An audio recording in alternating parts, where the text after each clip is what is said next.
MLC PCC అధ్యక్షులు మహేష్ కుమార్ గౌడన్న, ఎంపీలు, సహచర ఎమ్మెల్యేలు, ఎమ్మెల్సీలు, కార్పొరేషన్ చైర్మన్లు, వివిధ హోదాల్లో ఉన్న ప్రజాప్రతినిధులు, నాయకులు, ముఖ్యంగా నా కుటుంబ సభ్యులైన ఆడబిడ్డలు, అన్నదమ్ములు, మీడియా మిత్రులు అందరికీ మనస్ఫూర్తిగా హృదయపూర్వక నమస్కారం. చాలా సంతోషం. మార్పు కావాలని, అది ఇందిరమ్మ రాజ్యంతోనే సాధ్యమని మనందరి కష్ట ఫలితంగా ఈనాడు మన ఇందిరమ్మ రాజ్యం ఈ రాష్ట్రంలో ఉంది. గౌరవ ముఖ్యమంత్రి రేవంత్ రెడ్డి గారి నాయకత్వంలోని మన ప్రభుత్వం ఎన్నికల ముందు చెప్పిన అన్ని అంశాలతో పాటు చెప్పని అనేక కార్యక్రమాలని, రాష్ట్రంలో ఆర్థికంగా అనేక ఇబ్బందులు ఉన్నప్పటికీ మాటలతో కాకుండా చేతలతో చేస్తూ ప్రజల్ని అన్ని కార్యక్రమాలలో ఆదుకుంటూ భవిష్యత్తులో కూడా ఇందిరమ్మ రాజ్యమే రావాలి అనే విధంగా మీ అందరి దీవెనలతో ఈనాడు ఈ ప్రభుత్వం పనిచేస్తున్న సంగతి మీకు తెలుసు.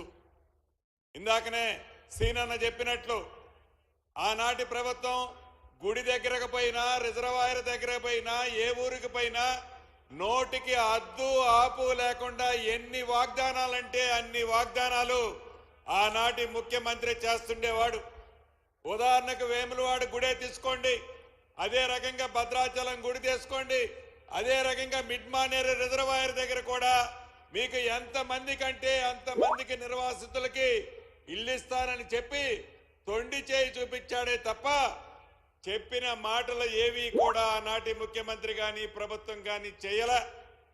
ఈనాడు మన ప్రభుత్వం ఇందిరమ్మ ప్రభుత్వంలో అది గుళ్ళ విషయంలో కానీ, బళ్ళు విషయంలో కానీ, వ్యవసాయ విషయంలో కానీ, ఆడబిడ్డల విషయంలో కానీ, నిరుద్యోగ తమ్ముళ్ల విషయంలో కానీ, చివరికి మొన్ననే గౌరవ ముఖ్యమంత్రి గారు 10 సంవత్సరాలు రెసిడెన్షియల్ స్కూల్లో చదువుకునే పిల్లలకి డైట్ ఛార్జీలు కానీ, కాస్మెటిక్ ఛార్జీలు కానీ ₹1 పెంచలే. అది ఎన్నికల ముందు మనం చెప్పిన వాగ్దానం కాదు. ఎన్నికల్లో చెప్పకపోయినా పేదవాడి కష్టాలు తెలిసిన ఈ ప్రభుత్వం ఇందిరమ్మ రాజ్యంలో తప్పకుండా ఆడుకునే కార్యక్రమాన్ని చేపడుతుంది. ఈ ఇళ్ల విషయానికి వస్తే ఈ రాబోయే కొద్ది రోజుల్లో ప్రతి నియోజకవర్గానికి 3500 ఇళ్లు చొప్పున, ఈ రాబోయే 4 సంవత్సరాలలో 20 లక్షల ఇళ్లు, 20 లక్షల ఇళ్లు అంటే సుమారు ₹1,00,000 కోట్లతో గౌరవ ముఖ్యమంత్రి రేవంత్ రెడ్డి గారి నాయకత్వంలో ప్రతి ఊళ్ళో ప్రతి పేదవాడికి నీది ఏ పార్టీ అని అడగాం, నీది ఏ కులమని అడగాం, నీవు ఎవరికి ఓటేస్తామని అనం. పేదవాడైతే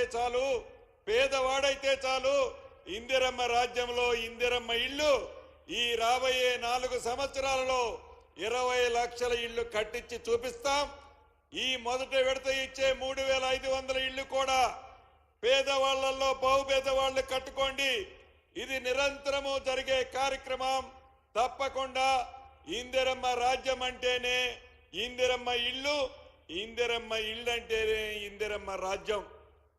ఇందాక గత ప్రభుత్వం చేసిన వాగ్దానాలని, ఏదైతే మిడ్మానేరులో మునిగిపోయిన నిర్వాసితులకి సుమారు 4600 ఇళ్లు, 4600 ఇళ్లు అంటే దాని విలువ 250 కోట్లు.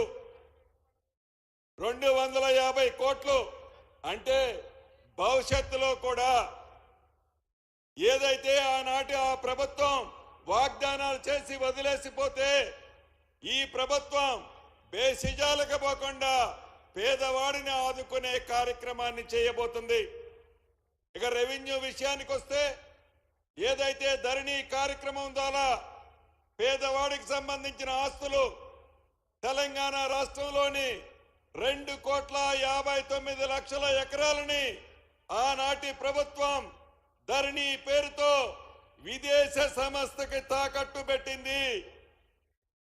అటువంటి విదేశ సంస్థ నుంచి ఇందిరమ్మ రాజ్యంలో గౌరవ ముఖ్యమంత్రి రేవంత్ రెడ్డి గారి నాయకత్వంలో స్వదేశ సంస్థ అయిన కేంద్ర ప్రభుత్వ సంస్థ ఎన్ఐసికి మొన్ననే అప్పగించాం.